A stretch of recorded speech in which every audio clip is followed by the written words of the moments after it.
ইফতি হেসে উঠে বলল, আব্বে হালায়, বিধবা তো হয় মেয়েরা, তুই আবার কখন থেকে মেয়ে হলি রে? তোর সব ঠিকঠাক আছে তো? আরিফ ভ্রু কুঁচকে বলল, না রে ভাই, আমি তো মেয়ে হয়েই জন্মেছি। দেখবি না, আয় তোকে প্যান্ট খুলে দেখাই। বইয়ের আগে তোর সাথেই বাসরটা সেরে ফেলি। শালা দের ব্যাটারি। হুস শালা, তোর ভাগ সর। ইফতির এমন কথায় সবাই একসাথে হেসে গড়িয়ে পড়ে। ইফতি আবার পেছন থেকে টোকা দিয়ে বলল, তোকে একটা কথা বলি শোন, তোকে এত হ্যান্ডসাম লাগছে যে আমি যদি ছেলে না হয়ে মেয়ে হতাম না, তাহলে আমি প্রপোজ করে ফেলতাম তোকে। আরিফ হেসে বলল, ভালোই তো। তাহলে তোর প্রেমিকাকে দিয়ে আমার বিয়ের কার্ড ছাপাতে বল। না রে ভাই, আমি 1.5 ব্যাটারি হলে আমার উনি 1 ব্যাটারি। পুরোই বাংলা সিনেমার রিনা খান। সামান্য একটা মেয়ের দিকে তাকিয়েছিলাম বলে পুরো পাবলিক প্লেসে উলঙ্গ করে ছেড়েছে। ভাগ্যিস জায়গা ছিল সেটা খুলে নেয়নি, না হলে সে যাত্রায় কি যে হতো। ইফতির কথা শুনে আরিফ আর অয়ন হেসে গড়িয়ে পড়ল। হাসতে হাসতেই অয়ন বলল, আজকের পার্টির রাত আজকে পুরো মুড অন। আরিফ আস্তে করে বলল, আরে ভাই, তবে আজকের রাতে একটা টেস্টও আছে। দেখা যাক আমার জন্য কেউ অস্থির হয় কিনা। ওদের হাসাহাসি আর কথার মাঝেই চলে এলো আরিয়ান। হালকা গম্ভীর মুখে বলল, আবির, তুই তৈরি? বাবা মা কিন্তু তোর প্ল্যান মোতাবেক তৈরি আছে। হ্যাঁ ভাইয়া, আমিও পুরো তৈরি। তাহলে চল সবাই। তোর ভাবি একটু আগে টেক্সট করেছে, বলেছে ওরা কাছাকাছি চলে এসেছে। আরিফ একটু থেমে একটু দ্বিধা ভরে বলল, আর নাওমি, ও ঠিক আছে তো ভাইয়া?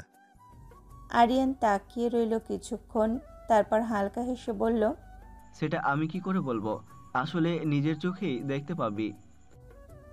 আরিফ আর কথা বাড়ালো না, মাথা নিচু করে একটু সময়ের জন্য চুপ করে রইল। এরপর আবার নিজেকে গুছিয়ে নিল। সময় খুব কাছেই, এই তো আর কিছুক্ষণ।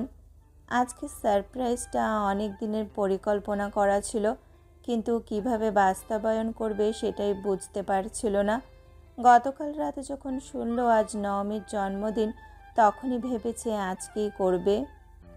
সকলে মিলে ঠিক করেছে আজ আরিফ সারাদিন নওমির সঙ্গে কেউ যোগাযোগ করবে না, ফোন করবে না, টেক্সটও করবে না।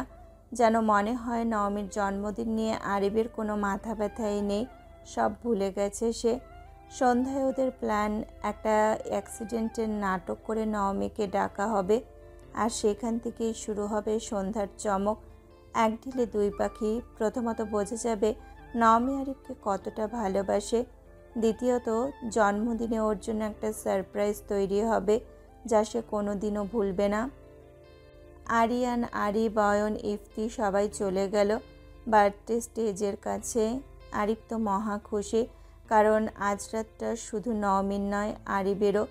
চৌধুরী ভিলার একপাশে একটু নিরিবিলি জায়গায় হাতে করে ব্লু লেমনেডের গ্লাস নিয়ে দাঁড়িয়ে আছে সায়ান, শিমুল আর তন্ময়। সিতারা ফিরদৌস ওদের থেকে একটু দূরে শাহানা চৌধুরীর সাথে কথা বলছে। সেখানে নওমির মা শাহিদা রহমানও আছে, আর তাদের থেকে একটু দূরে আফজল চৌধুরী আর আব্দুর রহমান একসাথে পাশাপাশি বসে গল্প করছে। আজ নওমির জন্মদিন, তাই সবাই একটু রঙিন মেজাজেই আছে। তমাল আসতে পারেনি, একটু শরীর খারাপ তার, তবে বাকিরা ঠিকই উপস্থিত হয়েছে। আরিফ আগেই শায়ানের কাছ থেকে জেনেছে সেদিন নওমির বিপদের সময় এই বন্ধুরাও পাশে ছিল। সেই কৃতজ্ঞতা থেকে আজকের দাওয়াত।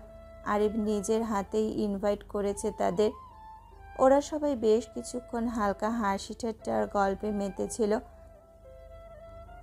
মিউজিকের তালে তালে হালকা আলো ঝলকাচ্ছিল চৌধুরী ভিলার আঙিনায়। হঠাৎই তন্ময়ের চোখ আটকে গেল ভিড়ের মধ্যে একটা চেনা মুখে। সে চমকে উঠে বলল, সায়ান, ওইটা কি আভিরা না? শায়ান একটু চমকে তাকালো। কোথায়? তন্ময় গ্লাসটা সামান্য উঁচু করে ইশারা করলো।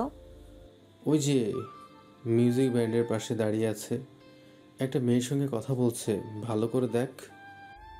শায়ান এবার ঠিক তন্ময়ের দেখানো দিকে তাকালো, আর তাকাতেই তার চোখ ছানা বড়া। হ্যাঁ, ওই তো অভিরা। কিন্তু আজ সে মোটেও সেই চিরচেনা বাইকার গার্ল নয়। না আছে হেলমেট, না আছে সেই রাফ অ্যান্ড টাফ জিন্স আর হুডি। আজ অভিরা পরেছে হাঁটুর একটু ওপর পর্যন্ত লম্বা একটি সাদা ল্যাভেন্ডার শেডের শর্ট ফ্রক, কটন সিল্কের মোলায়েম কাপড়ে তৈরি, কোমরের কাছে হালকা স্লিম ফিট আর নিচের দিকে ঢেউ খেলানো কাটিং, যেন হাওয়ায় ওর চলাফেরার সঙ্গে তাল মিলিয়ে মৃদু নাচছে। ফ্রকটির কোমল রং ও নিখুঁত ছাট অভিরাকে এনে দিয়েছে এক অনন্য সাবলীলতা ও আধুনিকতা কোমলতা।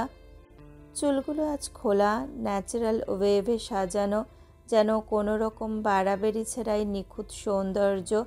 চোখে হালকা কাজল, যা ওর চোখের গভীরতা বাড়িয়ে তুলেছে নিঃশব্দে। ঠোঁটে পিচ রঙের লিপস্টিক, কানে ছোট্ট হুপস ইয়াররিংস, আর পায়ে পড়েছে সাদা স্ট্র্যাপ স্যান্ডেল, যা পুরোপুরি লুকটিকে দিয়েছে এক স্নিগ্ধ অথচ ক্যাজুয়াল ক্লাস। আজকের অভিরা যেন এক অন্য অভিরা, প্রচলিত বাইকার গার্লের ছায়া দূরে সরিয়ে রেখে এক মুগ্ধকর নিজস্ব আলোয় জলজলে এক তরুণী। সায়ন ঠিক যেন পাথর হয়ে গেছে, এক দৃষ্টিতে তাকিয়ে আছে অভিরার দিকে, চোখের পলকও ফেলছে না, মুখটা একটু হাঁ হয়ে আছে, আলগা বিস্ময়ে ভরা। ঠিক তখনই পেছন থেকে শিমুল ওর মাথায় একটা হালকা গাঁটটা মেরে বলল, শালা মুখটা বন্ধ কর, না হলে মাছি ঢুকে যাবে। এমন হাও করে কি দেখিস? শায়ন চমকে উঠল, মুখ নামিয়ে নিল খানিকটা লজ্জায়, কিন্তু ওর ওই মুখ দেখে এবার হাসতে হাসতে গড়াগড়ি খায় তন্ময়। দেখ দেখ, মেয়ে মানুষের মতো কেমন লাজুক মুখ করে রেখেছে, অথচ একটু আগে মুখটা এত বড় করে হা করেছিল যেন মনে হচ্ছে পুরো মেয়েটাকেই গিলে ফেলবে। আরে থাম না তোরা, কি শুরু করলি আমাকে নিয়ে? একটু ভালো লাগলেই এমন কথা শুনতে হবে নাকি? শায়ন কপালে ভাঁজ ফেলে করুণ গলায় বলল। শিমুল হাসতে হাসতে বলল, আসতে আমার মহাপুরুষ রে। তুই তো শালা লুচ্চা অব দ্য ইয়ার। যে মেয়ে দেখিস অমনি কুকুরের মতো লেলিয়ে পড়িস। তন্ময় এক ধাপ এগিয়ে গিয়ে মশকরা বাড়িয়ে দিল। ঠিক বলেছিস, কিছুদিন আগেই নওমির প্রেমে পাগল ছিল, আর এখন আভিরার। আরে ভাই, আমি নয়তো লুচো, কিন্তু তুই তো আরও এক ধাপ এগিয়ে। শুধু মেয়ে নয়, আন্টি, ম্যাডাম, মিস, কাউকে ছাড় দিস না। একবার তো গার্লস স্কুলের সামনে দাঁড়িয়ে একটা মেয়ের ইয়ে ধরে টানছিলি, মনে নেই? ইয়ে মানে কি? তন্ময় বলল। ইয়ে মানে ইয়ে, তোর নানির ইয়ে। শায়নের কথায় শিমুল হেসে ফেটে পড়ে। এরপর শায়ন বলে, তোর শালারা এক একটা রেডি স্টেশন, কিছু বলতে গেলেই শুরু হয়ে যায় নাটক। আমি কিন্তু সিরিয়াসলি বলছি, আবিরাকে আজ একটু অন্যরকম লাগছে, মানে স্পেশাল। তাই নাকি? তুই তো আগেও বলেছিলি ওকে দেখলে নাকি বাইকের আওয়াজ কমে যায়। আজ বুঝি হৃৎপিণ্ড থেমে গেল। শিমুল বলল।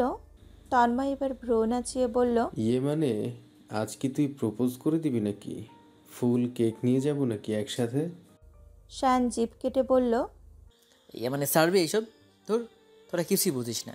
তোরা থাক, আমি একটু আবিরের কাছে যাই, কথা বলে আসি। শিমুল ঠাট্টার সুরে বলে ওঠে, হ্যাঁ হ্যাঁ, যা। কথা বলতে বলতে যদি প্রপোজ করতে চাস তাহলে আগেই বলে নিস, আমরা ফটোগ্রাফার ডাকবো।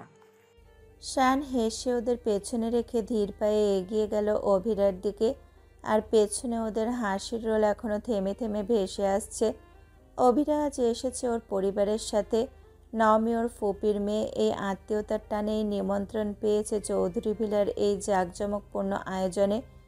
শরীরটা এখনও পুরোপুরি ঠিক হয়নি, বিকেলে হাসপাতাল থেকে ছাড়া পেয়েছে মাত্র। মন ছিল না আসতে, শরীরও চাইছিল বিশ্রাম, তবু নওমির কথা ভেবেই নিজেকে রাজি করিয়েছে। সবার মাঝে নিজেকে কিছুটা কেমন যেন অচেনা লাগছিল ওর। মিউজিক, আলো আর জমজমাট পরিবেশের মাঝেও ও একরকম ছায়ার মতো দাঁড়িয়েছিল।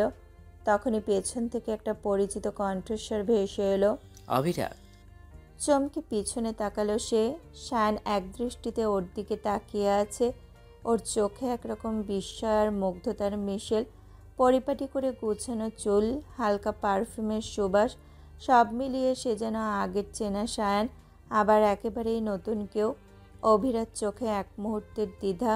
কিছু বলার আগেই শায়ন সামনে এসে দাঁড়ালো। ঠিক তখনই স্টেজ থেকে মাইক্রোফোনে ভেসে এলো আরিবের কণ্ঠস্বর, সাবলীল, প্রাণবন্ত, আবেগ মেশানো।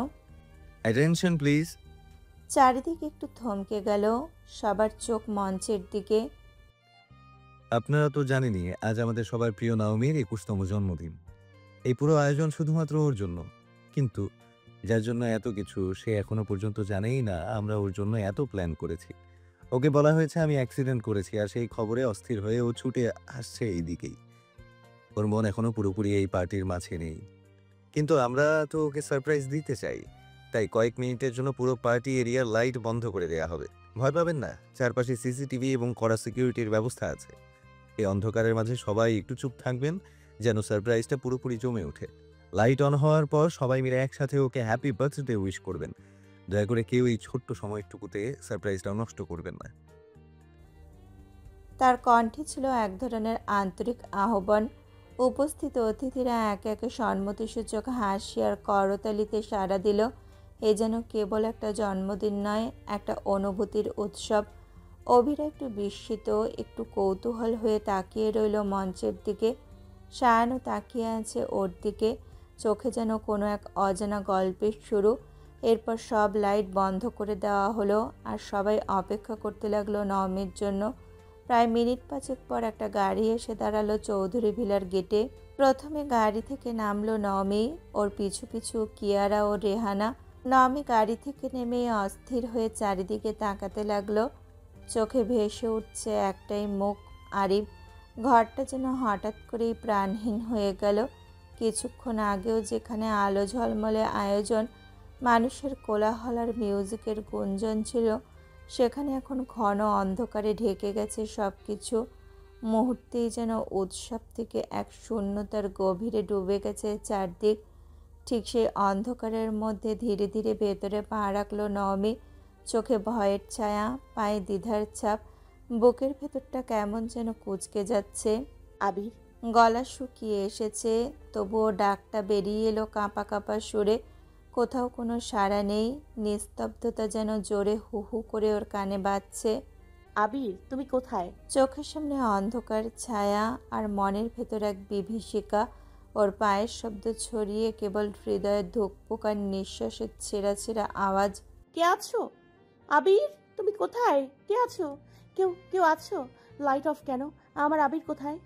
কণ্ঠ ভেঙে যাচ্ছে, চিৎকার করার মতো গলা ঠিক থাকলেও শব্দগুলো কেমন জানি অসহায় হয়ে যাচ্ছে। বাতাসে মিলিয়ে হঠাৎই ছুটে চলতে শুরু করলো। প্রথমে এক দৌড়ে সিঁড়ি বেয়ে ওপরে উঠে গেল।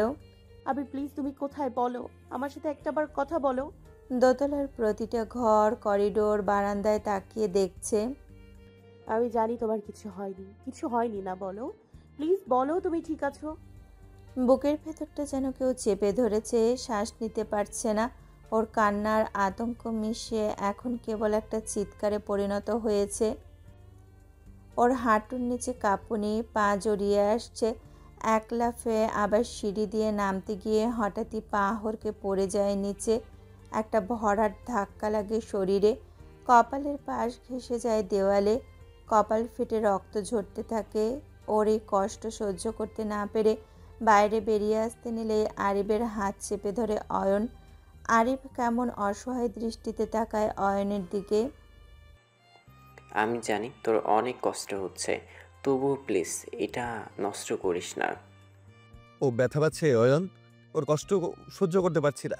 প্লিজ আমার হাতটা ছাড়, প্লিজ। আরিফের কণ্ঠে আকুলতা।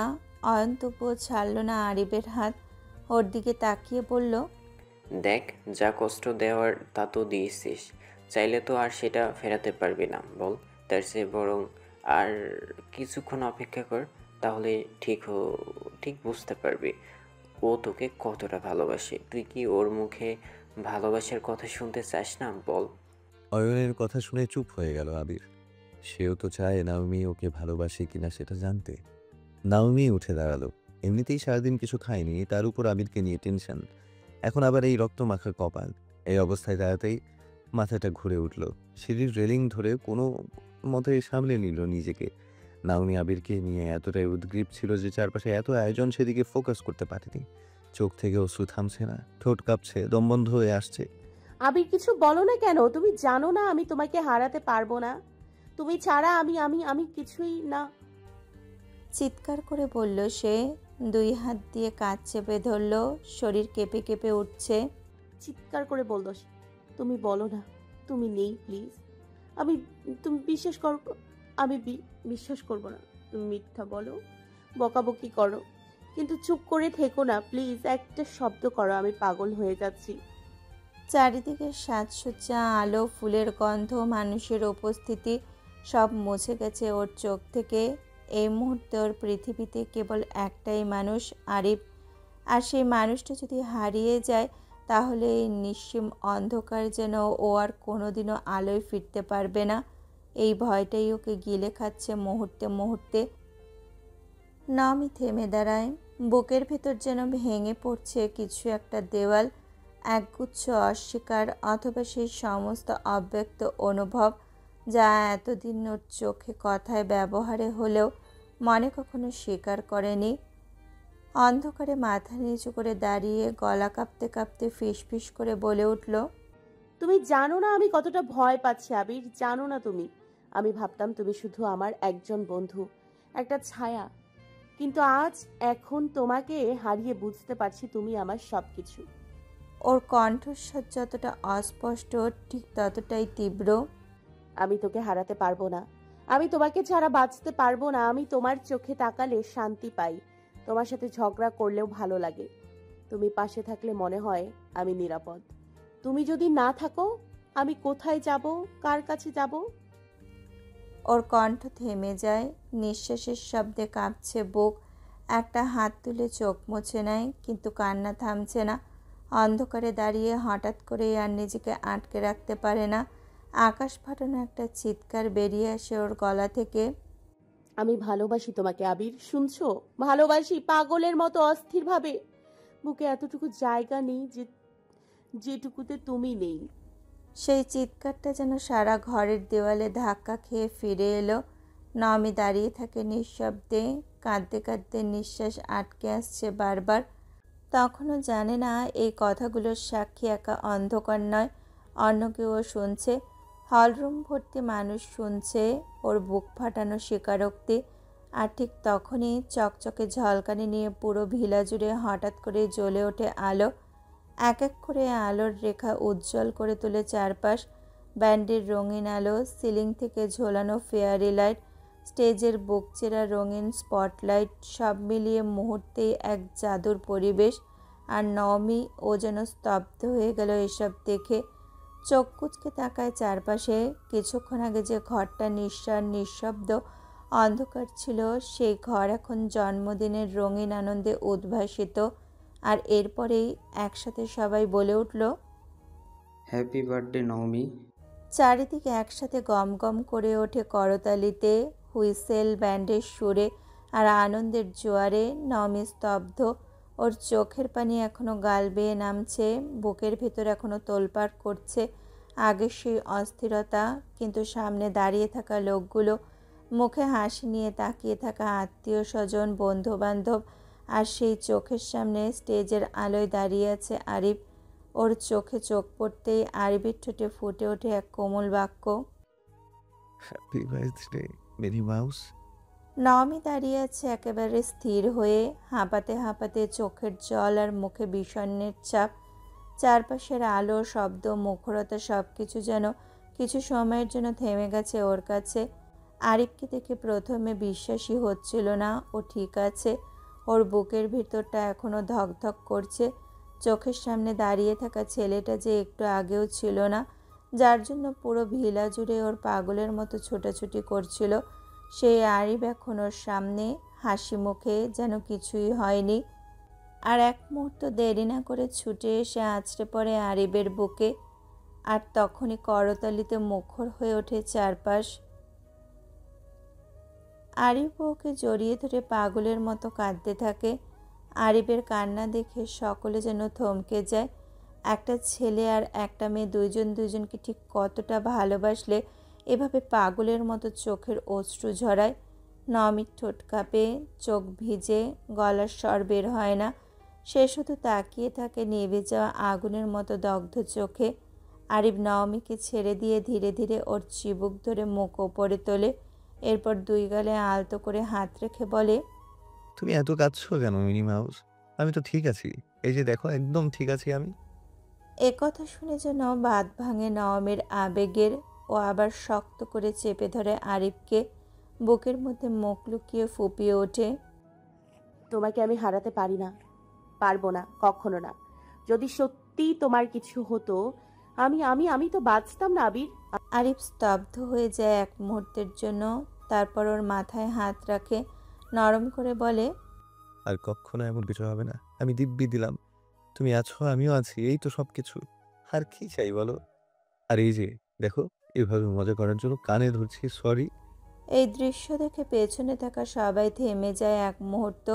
কারো মুখে হাসি, কারো চোখে জল।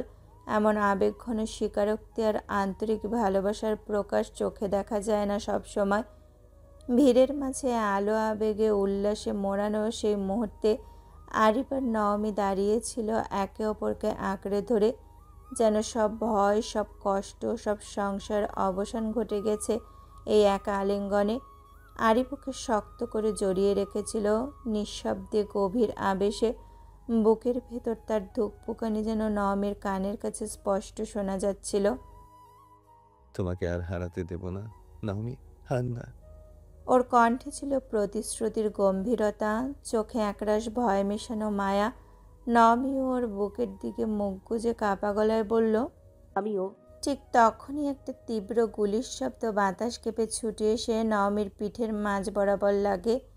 মুহূর্তেই যেন থমকে যায় সব কিছু। গানের সুর থেমে যায়, হেসে কথা বলার শব্দগুলো গিলে নেয় স্তব্ধতা। নওমি ধক করে কেঁপে ওঠে।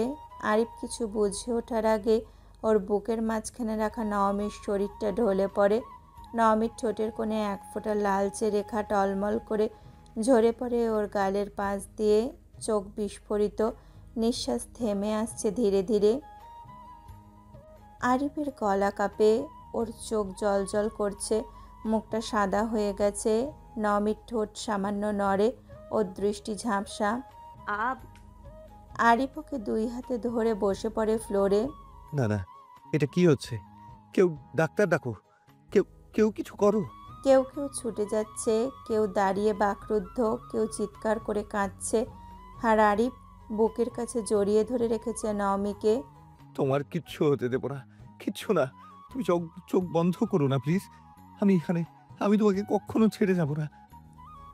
নওমির দৃষ্টি ধীরে ধীরে ম্লান হয়ে আসে, ঠোঁট কাঁপতে কাঁপতে বলে, আর তোমাকে ভালোবাসি আবির। আর কিছু বলতে পারল না সে। আরিফের কোলে ঢলে পড়ল সে। আরিফের চোখ দিয়ে নেমে আসে অশ্রু। কাঁপা কাঁপা কণ্ঠে সে চিৎকার করে ওঠে। আর এই চিৎকারে ভেদ করে যায় চারপাশের সাজসজ্জা, সব আনন্দ, সব উৎসব, সব কিছু মিলিয়ে এক ভয়ঙ্কর মুহূর্ত। এক যন্ত্রণার আবরণে মোড়ানো চিৎকারে শেষ হয় সেই জন্মদিনের রাতের সবচেয়ে সুন্দর অধ্যায়। হাসপাতালের করিডোরে সব যেন নিস্তব্ধ, কেবল মাঝে মাঝে ভেসে আসে ওয়ার্ড বয়ের ধাতব চাকার শব্দ, কিংবা নার্সদের কাঁধের ওপরে ঝুলে থাকা স্টেথোস্কোপের হালকা ঝনঝনানি। রেহানা প্রেগনেন্ট, তাই কিয়ারাকে ওর পাশে রেখে বাকি সবাই চৌধুরী পরিবার, সিতারা, ফিরদৌস, সায়ান, ইফতি, অয়ন সকলে এসেছে হাসপাতালে। আত্মীয় স্বজন সকল গেস্ট যে যার মতো চলে গেছে, কিন্তু নওমির বাবা মাকে হাসপাতালের আশেপাশে কোথাও দেখা গেল না। আর না নওমির মামা মামিকে। অভিরা আসতে চেয়েছিল, কিন্তু ওর শরীরটা খারাপ দেখে সায়ান জোর করে বাড়ি পাঠিয়ে দিয়েছে। সবাই নওমিকে নিয়ে এতটা চিন্তিত যে নওমির বাবা মায়ের এই বিষয়টা নিয়ে কেউ ভাবার সময় পায়নি। আবির হাঁটছে ধীর পায়ে, মাথা নিচু।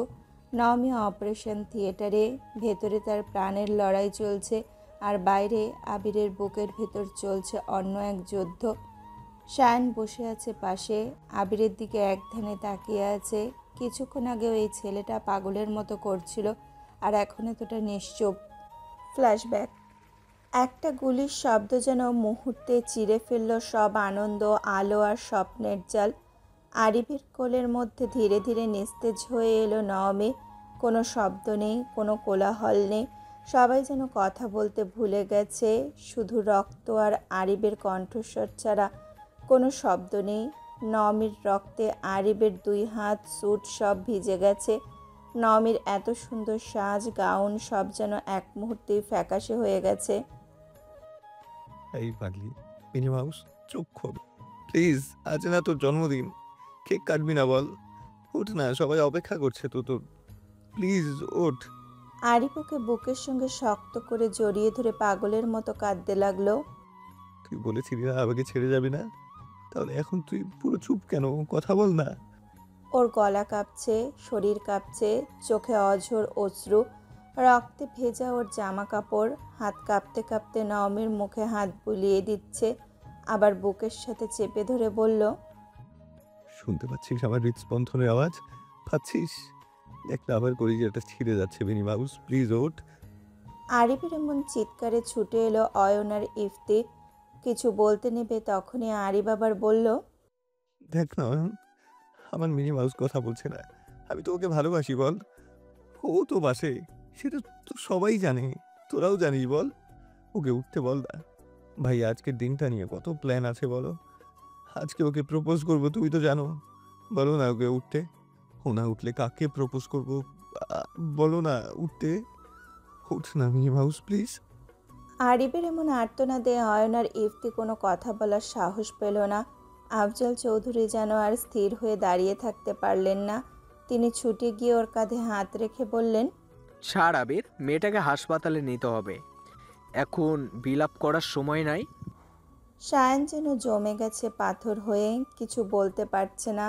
ওর মাথায় শুধু একটা কথাই ঘুরছে, এরা এতটা ভালোবাসে একে অপরকে, অথচ আমি কিনা। আর ভাবতে পারল না সে। এগিয়ে গেল আরিফের দিকে। এরপর আরিফকে বলল, ভাই, এমন করে কাঁদলে তো মিনি মাউসকে বাঁচাতে পারবে না। সময় পেরিয়ে যাচ্ছে, দেরি হলে ওকে বাঁচানো অসম্ভব হয়ে যাবে। প্লিজ ভাই, চল ওকে হাসপাতালে নিয়ে যাই। আরিফ যেন কোনো কথা কানেই নিচ্ছে না, তখনও বলছে। তোকে প্রপোজ করতে এসেছিলাম আজ। পকেট থেকে একটা বক্স বের করে তার ভেতর থেকে একটা ডায়মন্ডের আংটি বের করে নওমীর হাতে পরিয়ে দিল। তারপর বলল, এই আংটিটা দেখ, এই আমি কিনেছি আমার শরীরে ঘাম ঝরানো টাকায়। 1 টাকাও বাবার না।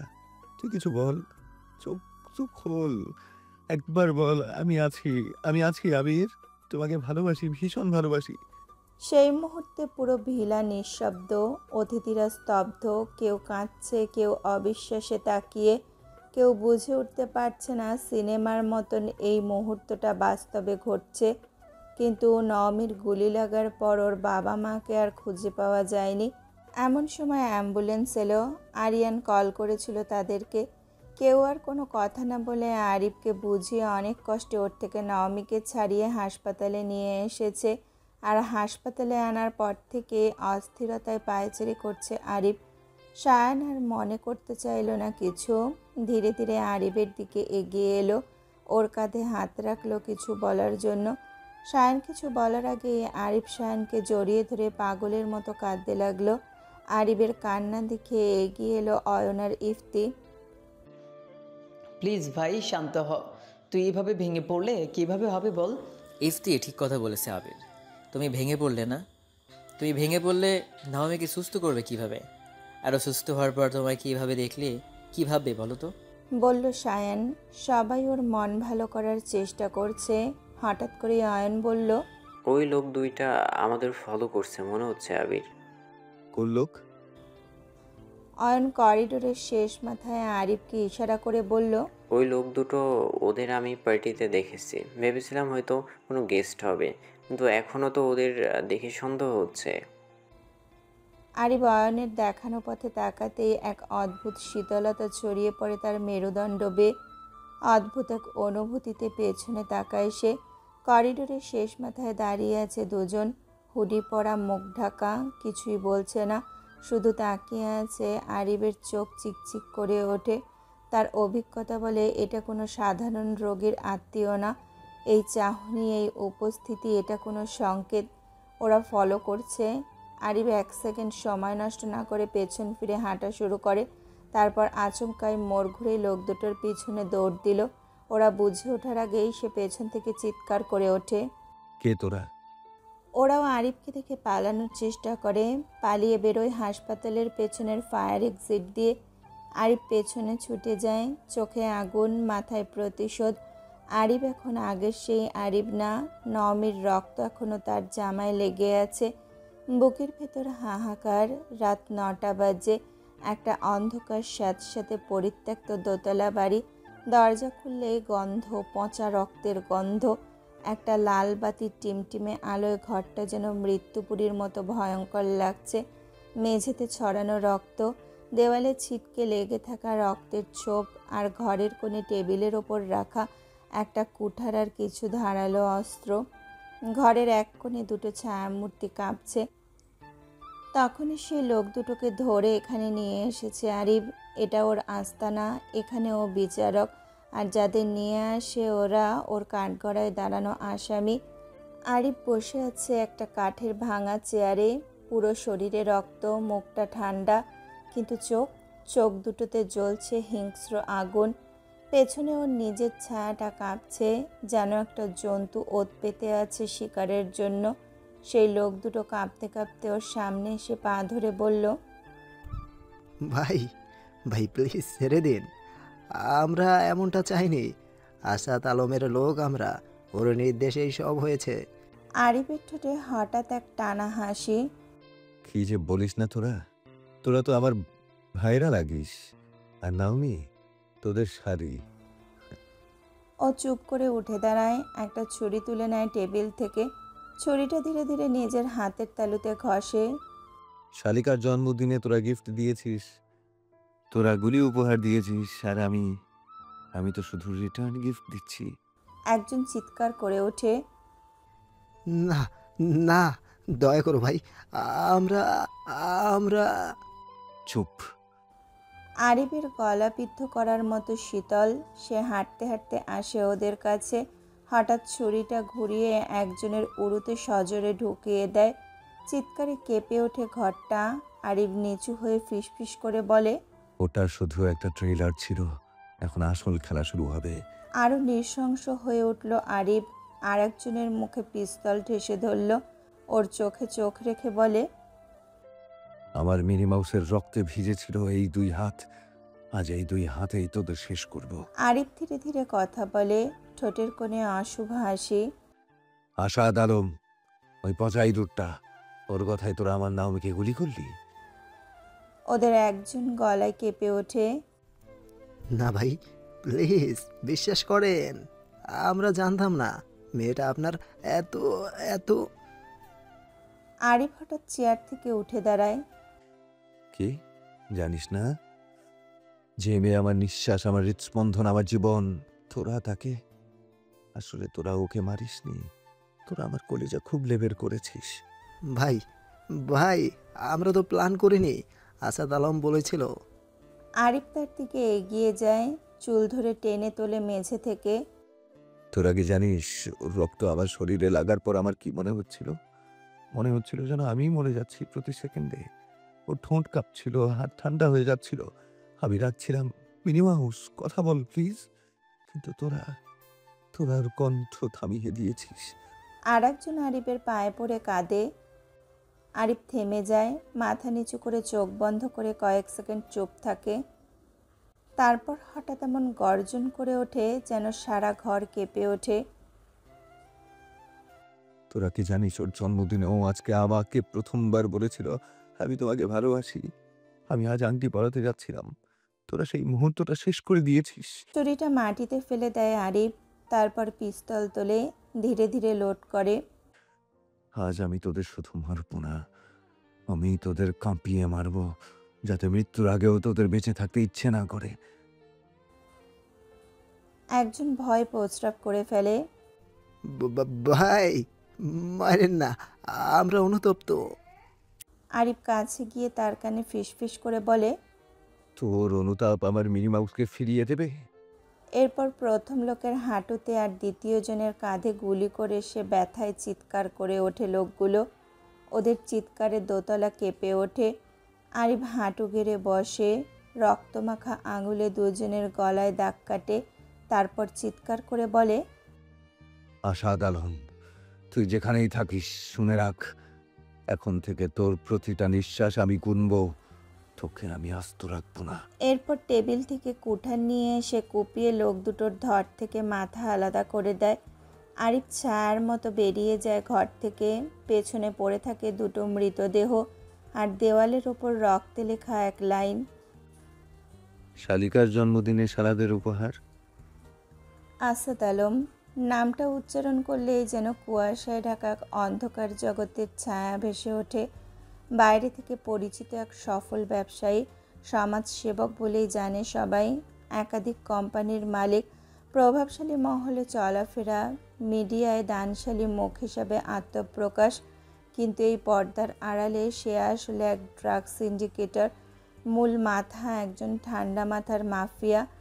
দেশ জুড়ে ছড়িয়ে আছে তার সাপ্লাই চেইন, ইয়াবা, কোকেন, এলএসডি, সব কিছুর রুট পেরোয় তার হাত ধরে।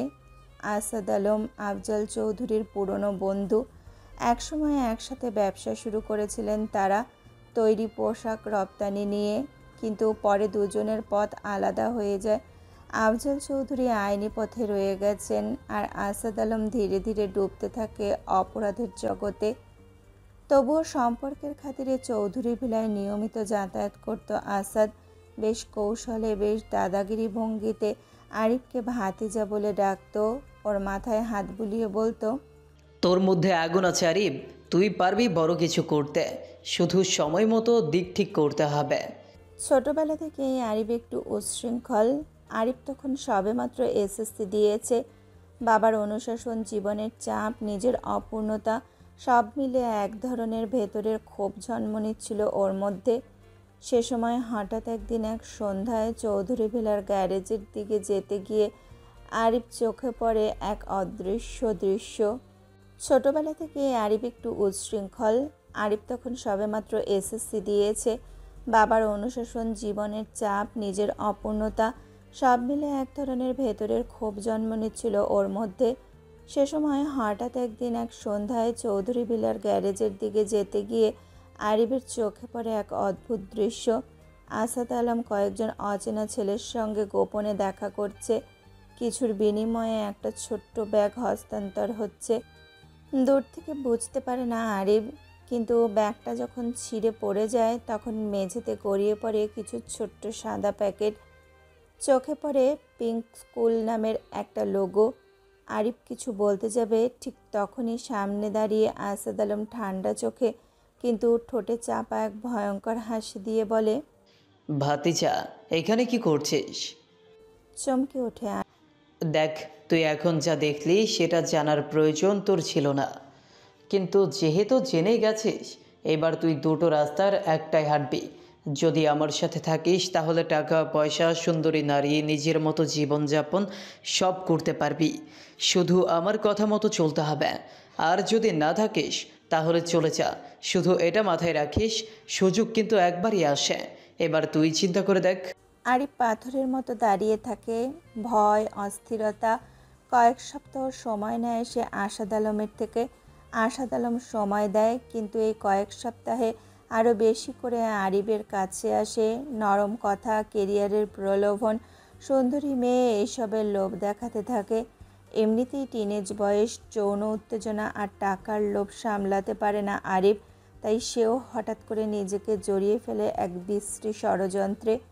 একদিন হঠাৎ আসাদ ওর হাতে একটা প্যাকেট দিয়ে বলে, একজনকে পৌঁছে দিয়ে আয়, রাতে সুন্দরী মেয়ের ব্যবস্থা করে দিব। আরিফ রাজি হয়। সেই রাতেই প্রথম আরিফ ঔষধ ডেলিভারি করে ড্রাগের, যার ফলে পড়ে সে ভয়ঙ্কর এক জগতে পা রাখে। এরপর আসাদ আলম ওকে দিয়ে মানুষ খুন থেকে শুরু করে সমস্ত অন্যায় কাজে জড়িয়ে ফেলে। কেটে যায় কয়েক বছর। এর মধ্যে চৌধুরী পরিবার জানতে পারে আসাদ আলমের কুকর্মের কথা, আর তখন সম্পর্ক শেষ করে ফেলে দুই বন্ধুর। কিন্তু চৌধুরী পরিবারের কেউ জানতেও পারে না এই আসাদ আলমের হাত ধরে তাদের সন্তান কত বড় একজন অমানুষে পরিণত হয়েছে। আরিয়ান আরিফকে ড্রিম প্যালেস দেওয়ার পর থেকে এসব কাজে আরিফ আরও বেশি জড়িয়ে যায়। ড্রিম প্যালেস বানায় নিজের ড্রাগ সাপ্লাইয়ের গোপন আস্তানা। রাতের বেশিরভাগ সময় ড্রিম প্যালেসে কাটিয়ে দেওয়ার নাম করে ড্রাগ সাপ্লাই, নিত্য নতুন মেয়ে এনে ফুর্তি করা, সব চলতো এই প্যালেসে। বাসার গৃহপরিচারিকারা সব জানে আরিফের কুকর্মের কথা, কিন্তু তারা কখনো আফজাল চৌধুরীকে বলার সাহস করে উঠতে পারেনি। এই ভয়ে যে যদি আরিফ তাদের মেরে ফেলে। আর এজন্যই 3 মাস আগে যখন আরিফ নওমিকে তুলে নিয়ে আসে তখন তারা কেউ কিছু বলেনি, কারণ সব মেয়ে তো নিজের ইচ্ছেতেই আসে। নওমি হয়তো সেরকমই। কিন্তু বছরখানেক আগে হঠাৎ নওমিকে দেখে, ওর সম্পর্কে সব খোঁজ খবর নেয়। যখন জানতে পারে নওমির বাবা একজন শিক্ষক, আর একজন শিক্ষক নিজের মেয়ের জন্য কখনোই এমন একজন সাইকো মাফিয়ার সাথে মেয়ের বিয়ে দেবে না, তখন সে ধীরে ধীরে ওইসব থেকে নিজেকে বের করে আনার চেষ্টা করে। কিন্তু এটা আসাদের সহ্য হয় না, আর তাই সে নওমিকে টার্গেট করে মেরে ফেলার। ওর ধারণা নওমি মারা গেলে আরিফ আবার আগের মতো হয়ে যাবে। কিন্তু সে এটা জানে না নওমি আরিফের প্রাণ, আর প্রাণ ছাড়া কি মানুষ বাঁচে? ঢাকার গুলশানের বিলাসবহুল এক অ্যাপার্টমেন্ট, সাদা মার্বেলে মোড়া বসার ঘর, শীতল আলোয় আলোকিত, দেয়ালে শোভা পাচ্ছে দামি চিত্রকর্ম, চারপাশে শ্বেত সৌরভ ছড়িয়ে রাখা ফুলদানিতে বিদেশি অর্কিড। সেই সৌন্দর্যের মাঝখানে এক বিষাক্ত অস্তিত্ব, আসাদ আলম। চোখে কালো সানগ্লাস, হাতে সিগারেট, ঠোঁটে তীব্র কড়া হাসি। ওর চোখে এখন আগুন। সামনে টেবিলের ওপর ফোনটা রাখা। একটু আগে খবর এসেছে আরিফ তার পাঠানো 2 জন লোককে পিষে মেরে ফেলেছে। আসাদের ডান দিকে বসে আছে তার একমাত্র ছেলে রিশাদ, ঠান্ডা চোখে সব শুনছে। আর বাঁ দিকে সোফায় জড়সড় হয়ে বসে আছে তার একমাত্র শালা মমিন। ওদের পাঠিয়েছিলাম একটা ছোট কাজের জন্য, মেয়েটাকে মেরে ওই আরিফ শয়তানের বাচ্চাটাকে একটু শিক্ষা দিতে। অথচ কি শুনছি আমি, দুজনকেই কেটে ফালা করে ফেলে রেখে এসেছে আরিফ। পাশে বসা রিশাদ ঠান্ডা স্বরে বলল, এটাই তো ওর স্টাইল বাবা, মাথা ঠান্ডা কিন্তু চোখে আগুন। ও কাউকে রেখে কথা শেষ করে না। সেন্টার টেবিলে রাখা বিদেশি ওয়াইন ঢেলে নেয় সামনে থাকা কাচের গ্লাসে। তাতে এক চুমুক দিয়ে আসাদ দাঁতে দাঁত চেপে বলল। মমিন গলা নামিয়ে এই বলল, ছেলেটা পেয়েছে কি? আমার 4 জন লোক মেরেছে 2 দিন আগে। ওই মেয়েটাকে কিডন্যাপ করিয়েছিলাম এই কারণে। কি আছে ওই খঙ্কের বাচ্চার মধ্যে? তারপর মমিন গলা নামিয়ে বলল, তারপর আমার আরও 3 জন ছেলেকে মেরেছে।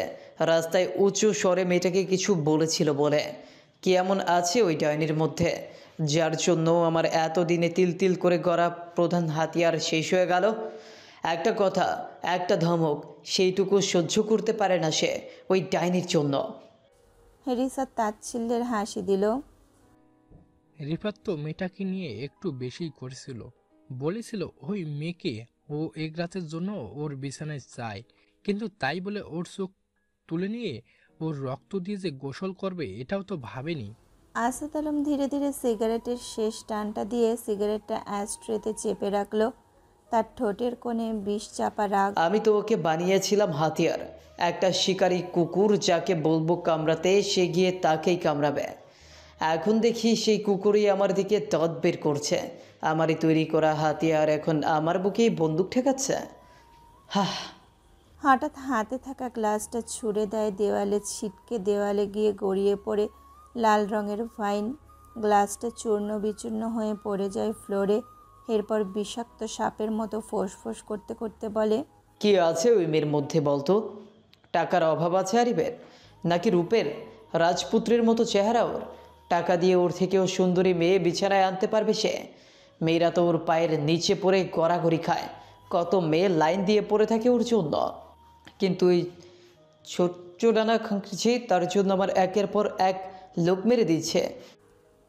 আসাদ দাঁড়িয়ে উঠে ছাদের দিকে তাকিয়ে একটা হুঙ্কার ছাড়ে। আমি তো শুধু চেয়েছিলাম ওই মেয়েটার পেছনে ছাড়ুক, শেষ করুক ওই অধ্যায়। কিন্তু এই শুয়োরের বাচ্চা আমার সঙ্গে খেলতে চায়, আমার রাজত্বে দাঁড়িয়ে আমাকেই চ্যালেঞ্জ। রিসার্চ যেন বাবার কথায় রেগে আগুন হয়ে গেল। সারাক্ষণ ওই জানোয়ারের বাচ্চা আরিফের প্রশংসা করতে থাকে ওর বাবা। কই, কখনো তো আমার এভাবে প্রশংসা করে না। কিছু বলতে গিয়েও থেমে গেল। এখন এসব নিয়ে কথা বলার সময় না। এরপর ঠান্ডা গলায় বলে উঠল, বাবা আপনি শুধু আদেশ দিন, ওর ফুসফুস ছিঁড়ে গুলি ঢুকিয়ে দেব। ওই শুয়োরের বাচ্চা দম নেওয়ার আগেই কুকুরের মতো লুটিয়ে পড়বে। তারপর এমন জায়গায় নিয়ে গিয়ে ফেলবো যেখানে লাশটা কুকুরও চিনবে না। এমনভাবে হারিয়ে যাবে দুনিয়া থেকে নামের আগে মৃত্যু কথাটাও কেউ উচ্চারণ করার সময় পাবে না। হাসাত আলম নিঃশব্দে হাসল। সেই হাসি ঠান্ডা, বিষাক্ত, গভীর। ধীরে ধীরে সিগারেটের শেষ ধোঁয়া টেনে নিয়ে সে বলে উঠল, না রিশাদ, না, আমি আর লোক পাঠাবো না। ওই শুয়োরের বাচ্চার জন্য আমার অনেক টাকা নষ্ট হয়ে গেছে, সময় নষ্ট হয়েছে, সাপ্লায়ারদের ড্রাগস সাপ্লাই দিতে পারিনি। এবার আমি নামবো নিজেই, চোখে চোখ রেখে খেলবো ওর সঙ্গে, যেন আমার দম নিতে পারার আওয়াজও ভয় লাগায় ওর বুকে। আন্ডারওয়ার্ল্ডে গডফাদার নামটা আমার এমনি এমনি আসেনি। সে ধীরে ধীরে বসে পড়ল সিংহাসনের মতো চেয়ারে। চোখে ঝিলিক পড়ে, ঠোঁটে খেলে যায় কুটিল হাসি। এইবার ওর হৃদয়ের মাঝখান দিয়ে গুলি চালাবো, ওর কলিজায়, ওর ভালোবাসায়। ওর মিনি মাউসটাকেই বানাবো ওর মৃত্যুর কারণ, ভালোবাসাটাকেই বানাবো অভিশাপ। এতটুকু ছায়াকেও ভয় পাবেও, কার ছায়া পড়ছে বুঝে উঠতে উঠতেই গলায় ছুরি বসবে। রিসাদ হেলে পড়ে বাবার দিকে তাকিয়ে বলল, মেয়েটাই ওর সবচেয়ে বড় দুর্বলতা, আর যে দুর্বলতায় আগুন জ্বলে ওটাকেই জ্বালানি বানাতে হয়। এবার ওকে পোড়াবো ওর মিনি মাউস দিয়েই, ওর চোখের সামনে ওর স্বপ্নটাকে চূর্ণ করব, এমনভাবে যাতে আর কোনোদিন স্বপ্ন দেখার সাহস না থাকে। তবে কি মেয়েটাকে? রিসাদের গলায় আগ্রহ। না, মেয়েটাকে মারতে হবে না, এখনই না, ওকে বাঁচিয়ে রাখতে হবে। আর ওর চারপাশে এমন নরক সাজাতে হবে যেখানে প্রতিদিন, প্রতি মুহূর্তে সে নিজেই প্রার্থনা করবে মৃত্যুর জন্য। মমিন হঠাৎ মুখ খুলে বলল, তুমি ছেলে, আমি মেয়েটার কাছে যেতে পারি, ওকে বোঝাতে পারি আবির কি ভয়ঙ্কর, ওর জীবনটা ধ্বংস করে দেবে। একটু ঘুরিয়ে দিলেও ও নিজে নিজে ওর কাছ থেকে চলে যাবে। আসাদ হেসে উঠে বলল, না, তুই ওসব নাটকীয় জিনিসের মানুষ না মমিন। ওই মেয়েটার কাছে এবার যাবে রিশাদ, ওর ভাষা জানে, ওর চোখ চিনে ফেলবে। মায়া আর বিশ্বাস, এই দুটো বিষ দিয়ে এবার মারবো আরিফকে, ধীরে, ছুঁয়ে ছুঁয়ে, নিঃশ্বাসে নিঃশ্বাসে। এক মুহূর্ত নীরবতা। তারপর আসাদ আলম ধীরে ধীরে বলল, আর শুধু প্রতিশোধ না রিশাদ, এটা শিক্ষা। আমার তৈরি হাতিয়ার যদি আমার দিকে উঠে আসে, তাহলে সেই হাতিয়ারকে কতটা নির্মমভাবে ভেঙে ফেলা যায় সেটা জানাবো এবার। এইবার যুদ্ধ নয়, এবার হবে ভয়ঙ্কর নিঃশব্দ ধ্বংস, যে ধ্বংসে শুধু আরিফ চৌধুরী নয়, পুরো চৌধুরী পরিবারকেই চলতে হবে। মমিন কাপা গলায় বলে ওঠে, দুলা ভাই, ও ছেলেটা তো এখন হুঁশ হারিয়ে ফেলেছে, পুরো সাইকো হয়ে গেছে। আসাদ হেসে ওঠে নরমভাবে, ধীরে। তারপর বলে, সাইকো? হ্যাঁ, ভালোই বলেছিস মবিন, ও সাইকো তো বটেই, আর আমি হচ্ছি সেই সাইকোর কারিগর। দুদিন কেটে গেছে। নওমি এখনো আইসিইউতে। যন্ত্রপাতির নিঃশব্দ শব্দ আর ক্লান্ত আলোয় ঘেরা সেই কাঁচ ঘেরা কক্ষ যেন এক নীরব মৃত্যুর প্রতীক্ষালয়। গুলিটা পিঠের ওপর লেগেছিল, এটাই তাকে এখনো বাঁচিয়ে রেখেছে। কিন্তু জীবন ঠিক কতটা সময় তাকে ধরে রাখতে পারবে সেটা কেউ জানে না। ডাক্তাররা অনেক চেষ্টা করেছে, গুলি বের করা গেছে, ভেতরের রক্তপাতও থামানো হয়েছে, কিন্তু বিপদ এখনও কাটেনি। বারবার তারা সবাইকে একই সতর্কতা দিয়ে যাচ্ছে, 72 ঘন্টার মধ্যে জ্ঞান না ফিরলে পেশেন্ট কোমায় চলে যেতে পারে। নওমির বুক ধীরে উঠছে নামছে, এক একটা শ্বাস যেন এক একটা যুদ্ধ। মনিটরের হার্টবিট মাঝে মধ্যে বাড়ে, আবার হঠাৎ ধীরে হয়ে যায়। চারিদিকে নার্সদের নিঃশব্দ চলাফেরা, কক্ষ জুড়ে একটা চাপা ভয়, একটা অব্যক্ত আতঙ্ক যা কথা বলে না, কেবল অনুভব করায়। সবাই ডিউটি শিফটের মতো সময় ভাগ করে নিয়ে নওমির পাশে থাকছে। আজ সিতারা, ফিরদৌস, শাহানা চৌধুরী আর সায়ান এসেছে। বাইরের করিডোরে সবাই বসে আছে। কিছুক্ষণ পর পর চোখ পড়ে সেই কাঁচের জানালার দিকে, যার ওপাশে শুয়ে আছে নিস্তেজ অচেতন নওমি। আরিফ, সে কারো শিডিউলে পড়ে না। সেদিন নওমিকে হাসপাতালে ভর্তি করিয়ে বেরিয়ে গেছিল সে। কোথায় গেছিল কেউ জানে না, কিন্তু অনেক রাতে হাসপাতালে ফিরেছে। আর সেদিন থেকে এক মুহূর্তের জন্য হাসপাতাল ছেড়ে যায়নি। আইসিইউর সামনে, হাসপাতালের ছাদে, করিডোরের বেঞ্চে, যেখানেই হোক ও আছে, একা, নিঃশব্দে, সবার অগোচরে, যেন ওর পায়ের শব্দও কেউ শুনতে না পারে। কিছুক্ষণ আগে একজন নার্স এসে সকলের উদ্দেশ্যে বলেছে, পেশেন্ট রেসপন্স শুরু হয়েছে, যে কোনো মুহূর্তে জ্ঞান ফিরে আসতে পারে। মুহূর্তে চারিদিকে একটা চাপা আনন্দের ঢেউ বয়ে গেল। আল্লাহর দরবারে শুকরিয়া আদায় করলো সবাই। বহুক্ষণ পর হালকা একটা হাসি দেখা গেল সিতারা ফিরদৌসের মুখে, কিন্তু সেই হাসিতে ছিল ক্লান্তি, ভয় আর দোয়ার ছায়া। শায়ান চৌধুরী বেলায় কল করে জানিয়ে দিল সকলকে। দীর্ঘশ্বাস ফেলে জানালার পাশে দাঁড়িয়ে সিতারা ফিরদৌস বলল, এই মেয়েটার পাশে এখন ওর মা বাবা থাকলে ভালো হতো। দুদিন হয়ে গেল ওর বাবা মায়ের সাক্ষাৎ পেলাম না। শাহানা চৌধুরী মাথা দুলিয়ে বললেন। শায়ান উঠে দাঁড়িয়ে জানালার দিকে তাকালো। তার চোখে এখন শুধু ক্লান্তি নেই, একটা কঠিন সন্দেহের রেখা আঁকা। এরপর শাহানা চৌধুরীর মুখের দিকে তাকিয়ে বলল, জানি না আন্টি, তবে একটা বিষয় আপনারা কেউ খেয়াল করেছেন? গুলি লাগার সময় নাওমির বাবা মা সেখানে ছিল না, আর তারপর থেকে পুরো পরিবারের কোনো খোঁজ নেই। এমনকি ওর মামা মামির কোনো খোঁজ পাওয়া যায়নি। কেন পুরো পরিবার একসাথে হাওয়ায় মিলিয়ে গিয়েছে? এটা এটা কোনোভাবে সম্ভব আন্টি, নাকি এটা কাকতালীয়? শাহানা বিস্মিত কণ্ঠে বললেন। শায়ান ধীরে মাথা নিচু করে বলে, আমি কাউকে দোষ দিতে চাই না, কিন্তু ঘটনাগুলো একের পর এক এমনভাবে ঘটছে যা খুব স্বাভাবিক মনে হয় না। আরিফ এতক্ষণ হাসপাতালের ছাদে ছিল, এখনই নিচে চলে এলো সে। আর এমন সময়ে আইসিইউর ভেতর মনিটরের শব্দ কিছুটা বেড়ে যায়। একজন নার্স ছুটে এসে দরজায় দাঁড়িয়ে হাঁপাতে হাঁপাতে বলে ওঠে, শুনুন, পেশেন্টের জ্ঞান ফিরেছে, আপনারা একজন একজন করে যান, কথা বলুন, আমি ডক্টরকে ডাকছি। এই কথা শুনেই আরিফ যেন ক্ষণিকের জন্য জমে যায়। পরক্ষণেই দৌড়ে ছুটে যায় আইসিইউর সামনে।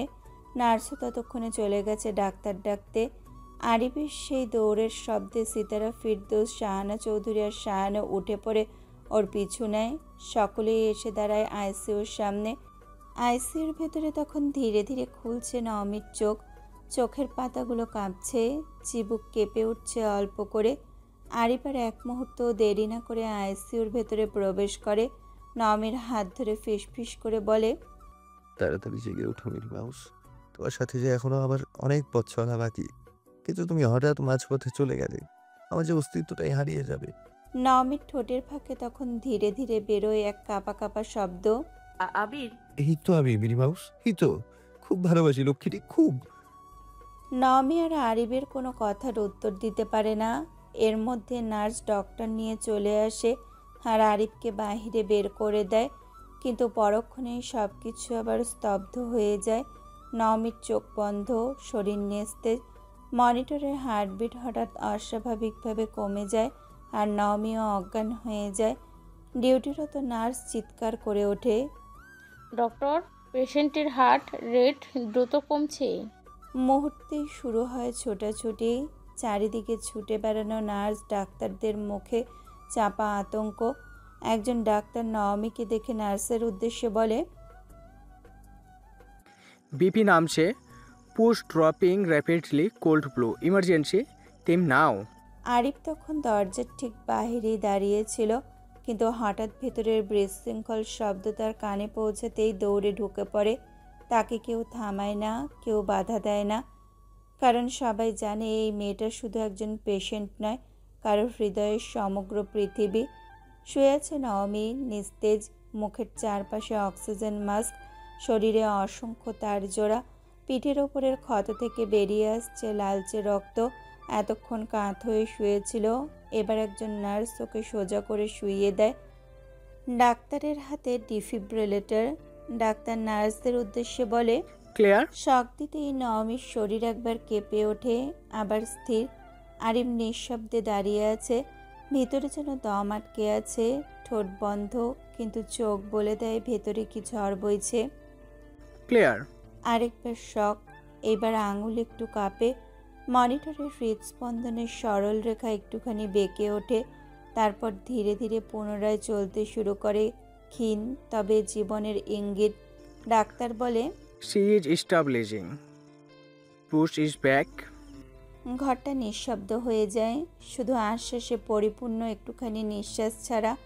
আরিফ ঝুঁকে পড়ে, তার কণ্ঠে আর আবেগ নয়, এবার প্রতিজ্ঞা, ফিরে আয় মিনি মাউস, আমি এখন তোর জন্য দাঁড়িয়ে আছি।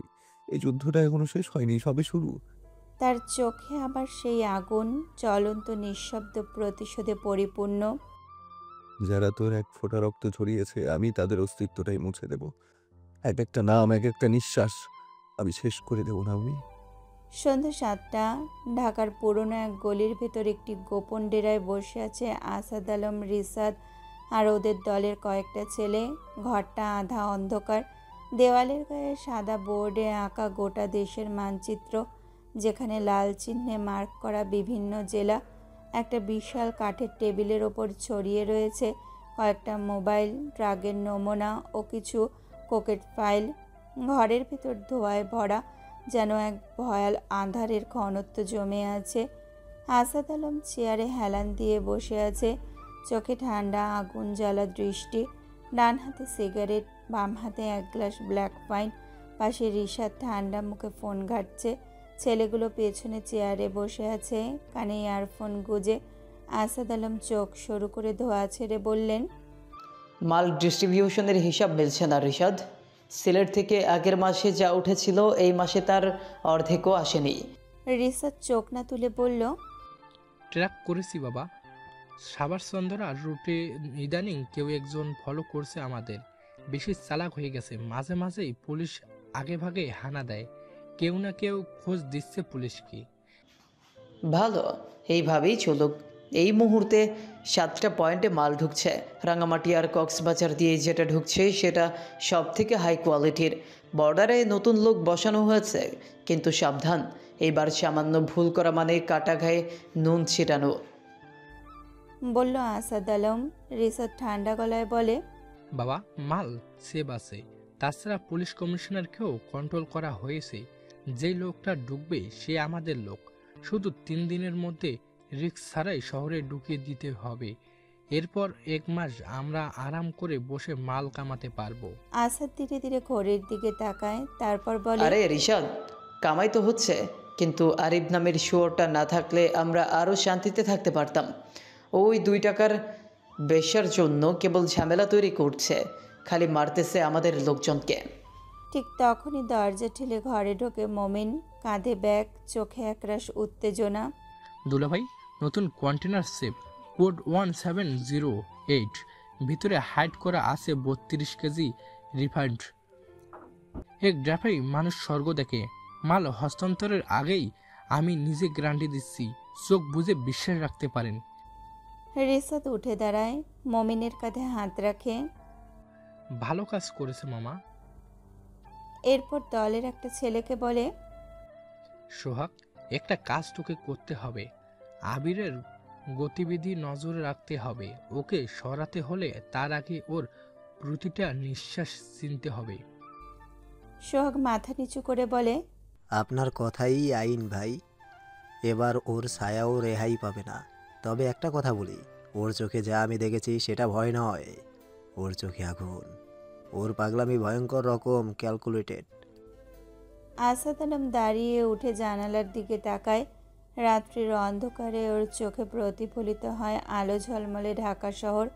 এরপর গর্জে উঠে বলে, আগুন হোক ঝড় হোক, এই শহর তো আমারই গড়া, আর আমার শহরে আমার নিয়মেই চলবে সব। এবার ওকে শেষ করব আমি, ধীরে ঠান্ডা মাথায়, ওর চারপাশে সবাইকে সরিয়ে। তারপর রিশাদ মুচকি হেসে বলে, এইবার শুধু ড্রাগ সাপ্লাই নয়, বাবার প্রতিশোধও চলবে একসাথে। এই শহর রক্ত দেখবে। আমরা শুরু করেছি খেলাটা, শেষও আমাদের হাতে হবে। ঘর জুড়ে ঘন নিস্তব্ধতা, চারিদিকে নিঃশব্দ কিন্তু হিংস্রতা থাবা বসিয়ে আছে। নীরব রাতটা যেন অপেক্ষা করছে কোনো বড় বিস্ফোরণের। এমন সময় দরজায় হালকা শব্দ। কেউ অনুমতি না চেয়ে দরজাটা ধীরে ধীরে খুলে ফেলে। একটা মেয়ে ঢুকে পড়ে ঘরে। বয়স 20-25-এর মধ্যে, গায়ে হালকা সালোয়ার কামিজ, হাতে একটা ছোট পার্স, চোখে গাঢ় কাজল। হাঁটার মধ্যে এক অদ্ভুত স্বাচ্ছন্দ্য, যেন সেই ঘরের মহারানী। রিশাদ মেয়েটাকে দেখে অবাক হয়ে বলে, আরে বাহ, আমাদের রাজপ্রাসাদে দেখছি সোনামণির আগমন। মমিন হেসে বলে, একদম ঠিক সময়ে এসেছিস যে। আসাদ আলম চেয়ার থেকে উঠে দাঁড়িয়ে মেয়েটির দিকে তাকিয়ে মুচকি হাসেন। তারপর ঠান্ডা গলায় বলেন, এইসো মায়া, এসো, তোমার অপেক্ষাই করছিলাম, আমার মায়া। মেয়েটি হালকা হেসে ভেতরে আসে, রিসাদের পাশ দিয়ে হাঁটতে হাঁটতে বলে, কেউ মরেছে নাকি বেঁচে আছে সেটা তো তুই বলে দিবি, কিন্তু তোর মুখ দেখে বোঝা যায় কিছু খবর আছে তোর ঝুলিতে। মমিনের কথায় মুচকি হাসলো মেয়েটি। হেসে ব্যাগ থেকে একটা ছোট নোটবুক বের করে টেবিলের ওপর রাখতে রাখতে বলল,